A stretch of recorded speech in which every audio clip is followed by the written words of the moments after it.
Over trading அப்படின்னா என்ன?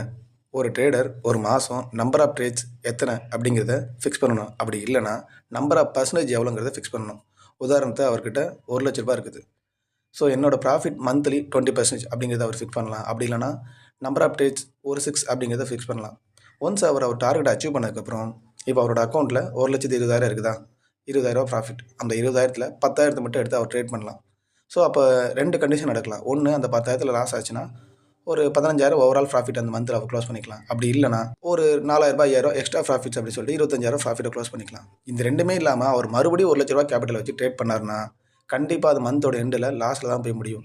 உங்களுக்குன்னு ஒரு டார்கெட் ஃபிக்ஸ் பண்ணாமல் நீங்கள் ட்ரேட் பண்ணிங்கன்னா கண்டிப்பாக அது ஓவர் ட்ரேட் மட்டும்தான். ஏன்னா நீங்கள் இங்கே மார்க்கெட்டை சேஸ் பண்ணிட்டே இருக்கீங்க. மார்க்கெட்டை நம்ம சேஸ் பண்ணிட்டே இருந்தோம்னா மிகப்பெரிய ப்ராஃபிட் ஏர்ன் பண்ண முடியாது. கதை இப்படி போகுதா?